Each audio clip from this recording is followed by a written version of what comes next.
అందరికీ నమస్కారం. Welcome to Bharati TV. 2024 ఎలక్షన్స్‌లో ఆంధ్రప్రదేశ్‌లో ఎవరు గెలవబోతున్నారు? టోటల్‌గా తెలుగు ప్రజలు అవ్వచ్చు, లేకపోతే ఎవరైతే ఎలక్షన్స్‌ని ఎంజాయ్ చేస్తారో వాళ్ళందరూ 2024 ఎలక్షన్స్‌లో ఎవరు గెలవబోతున్నారు ఆంధ్రప్రదేశ్‌లో? అధికార వైఎస్ఆర్ కాంగ్రెస్ పార్టీ, అదేవిధంగా Telugu Desam party, BJP and Janasena ఈ 3 పార్టీల కూటమి, వైఎస్ఆర్ కాంగ్రెస్ పార్టీ ఒకవైపు. ఈ 2 టీమ్స్ మధ్య జరుగుతున్న ఈ సమరంలో ఎవరు విన్ అవ్వబోతున్నారు అనేది చాలామంది ఉత్కంఠ ఉంది. బట్ చాలా సర్వేలు వచ్చాయి, నేషనల్ సర్వేలు వచ్చాయి, అదేవిధంగా లోకల్ సర్వేలు ఏదైతే ఉన్నాయో అవి కూడా చాలా వచ్చాయి. కానీ మరొక సర్వే ఆంధ్రప్రదేశ్కి సంబంధించి ఎవరు విజయం సాధించబోతున్నారు 2024 ఎలక్షన్స్లో అని ఒక సర్వేతో ముందుకు వచ్చారు. అదే వైబ్రెంట్ ఇండియా అనేది ఒక సంస్థ సర్వే చేశారు. ఆంధ్రప్రదేశ్కి సంబంధించి ఆంధ్రప్రదేశ్లో ఎవరు గెలవబోతున్నారు అనే విషయాన్ని చాలా క్లారిటీగా జిల్లాల వారీగా, కాన్స్టిట్యున్సీల వారీగా వాళ్ళు మనకి ఇక్కడ ఇచ్చారు. దీనికి చూసుకున్నట్టయితే చాలా క్రెడిబిలిటీ ఉంది ఈ వైబ్రెంట్ ఇండియా అనే సంస్థకి. దానికి సంబంధించి దాని క్రెడిబిలిటీ ఏంటి, వాళ్ళు ఇచ్చిన గతంలో ఇచ్చిన సర్వేలు ఎంతవరకు నిజమయ్యాయి అనేది మనం ఒకసారి చూద్దాం. Andhra Pradesh assembly election favourability prediction survey 2024 ఈ సర్వే సంస్థ ఏదైతే ఉందో గతంలో కూడా అనమాట అవర్ ట్రాక్ రికార్డ్ అని చెప్పి ఒక చిన్న కాలం ఇచ్చింది. దాంట్లో కూడా వాళ్ళ ట్రాక్ రికార్డ్ ఏంటి, అంతకుముందు వాళ్ళు ఎన్ని చేశారు సర్వేలు, ఎన్ని కరెక్ట్ అయ్యాయి, యాక్యురసీగా వాళ్ళు ఎంతమంది చెప్పారు, ఎన్ని కరెక్ట్ అయ్యాయి అనే విషయాలు కూడా చెప్పారు. టోటల్గా అవర్ ట్రాక్ రికార్డ్ అని చెప్పి వాళ్ళు ఇక్కడ వాళ్ళ ట్రాక్ రికార్డుకి సంబంధించి టోటల్ ఎలక్షన్ ప్రిడిక్షన్స్ మొత్తం 14. ఇప్పటి వరకు వాళ్ళు 14 ఎలక్షన్ ప్రిడిక్షన్స్ చెప్పారు. Accurate predictions 12. అంటే టోటల్గా 14 సర్వేలు చేస్తే దాంట్లో 12 సర్వేలు యాక్యురేట్గా వాళ్ళు చెప్పిందే జరిగింది. కాబట్టి వైబ్రెంట్ ఇండియా అనేది ఒక విశ్వసనీయత గల సర్వే సంస్థ అని తెలుస్తుంది. దానికి సంబంధించే అది ఎక్కడెక్కడ చేశారు కూడా వాళ్ళు చాలా క్లియర్గా చెప్పారు.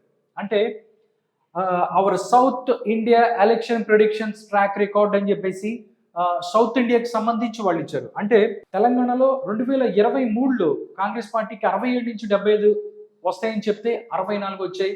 అంటే ఇది కరెక్ట్ అయింది. నెక్స్ట్ మనం చూసుకున్నట్టయితే 2023లోనే వాళ్ళు కర్ణాటక సంబంధించి కూడా వాళ్ళు చెప్పారు.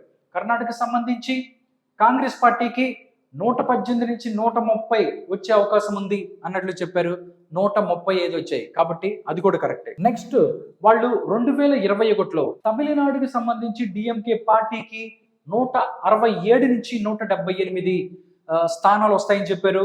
దాంట్లో 159 వచ్చాయి. కాబట్టి ఇది కూడా కరెక్టే.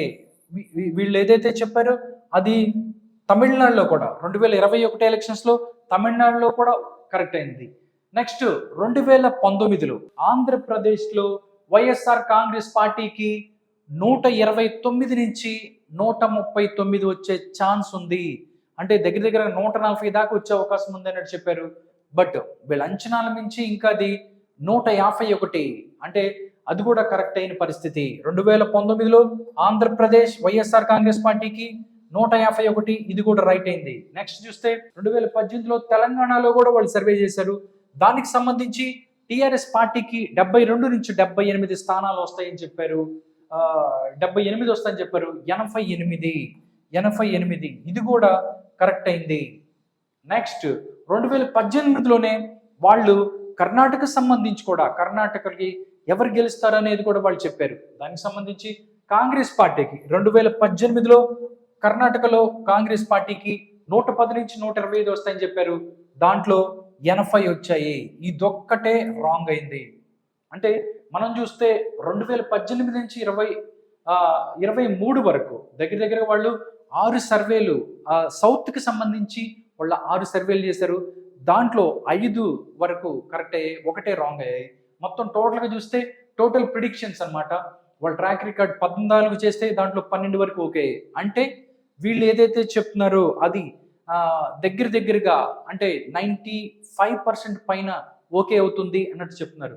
ఇక్కడ దీనికి సంబంధించి కూడా 2024 ఎలక్షన్స్కి సంబంధించి ఆంధ్రప్రదేశ్లో ఎవరు గెలుస్తారు అనే దాని మీద కూడా వైబ్రెంట్ ఇండియా ఒక పర్ఫెక్ట్ సర్వే చేసింది, ఒక నిఖార్సైన సర్వే చేసింది. ఒకసారి చూద్దాం. 2024 ఆంధ్రప్రదేశ్ అసెంబ్లీ ఎలక్షన్ సర్వే 22 ఫిబ్రవరి నుంచి 23 మార్చ్ వరకు వీళ్ళు చేశారు. దీనికి సంబంధించి రకరకాలుగా శాంపిల్స్ వాళ్ళు చేశారు. శాంపిల్ కౌంట్ మనం చూస్తే 50,236 శాంపిల్ కౌంట్స్.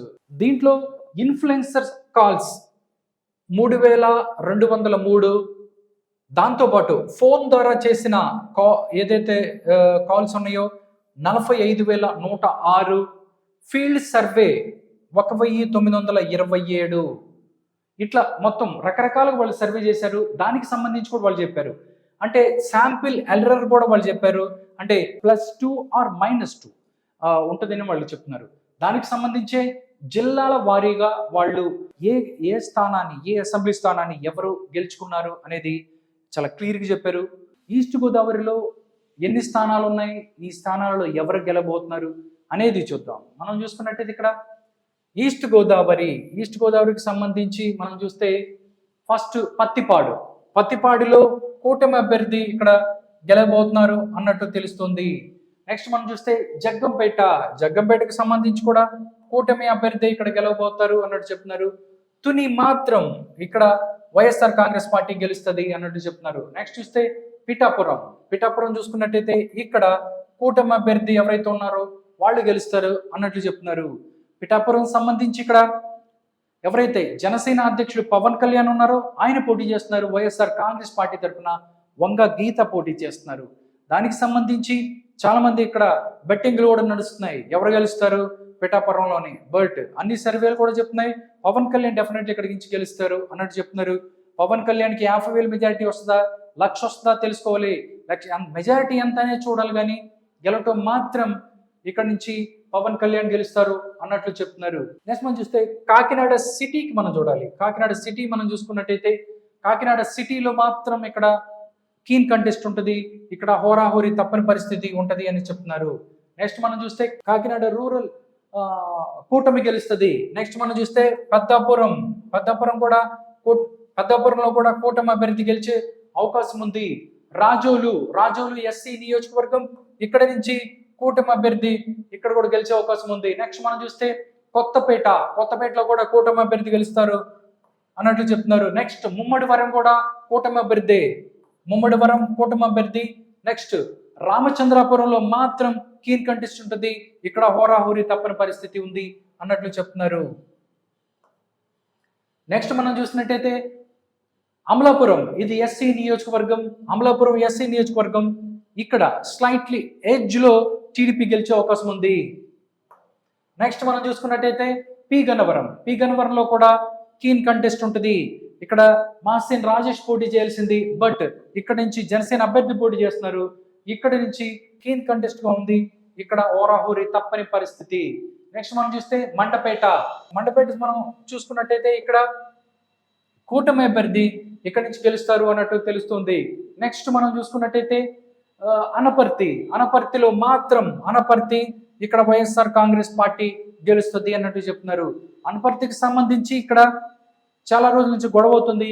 అనపర్తి స్థానాన్ని ఇక్కడ బీజేపీకి ఇచ్చారు. బీజేపీ అక్కడ స్ట్రాంగ్ క్యాండిడేట్ కాదు, ఓట్ ట్రాన్స్ఫర్ అవకాశం ఉండదు, అందువల్ల అక్కడ వైఎస్ఆర్సీపీ గెలుస్తుంది అన్నట్టు చెప్తున్నారు. ఎందుకంటే నల్లమిల్లి రామకృష్ణారెడ్డి ఎవరైతే ఉన్నారో అనపర్తిలో ఆయన టీడీపీ రెబెల్ గా ఉన్నారు అక్కడ. కాబట్టి ఇక్కడ ఫలితం తారుమారే అవకాశం ఉంది. కాబట్టి అనపర్తి వైఎస్ఆర్ కాంగ్రెస్ పార్టీ ఖాతాలోకి వెళ్తుంది. నెక్స్ట్ చూస్తే రాజానగరంలో కూడా కీన్ కంటెస్ట్ ఉంటుంది. రాజానగరం తర్వాత రాజమండ్రి సిటీ కూటమి అభ్యర్థి, రాజమండ్రి రూరల్ కూటమి అభ్యర్థి, రామచంద్రాపురం మాత్రం వైఎస్ఆర్ కాంగ్రెస్ పార్టీ రామచంద్రాపురంలో గెలుస్తుంది అన్నట్లు చెప్తున్నారు.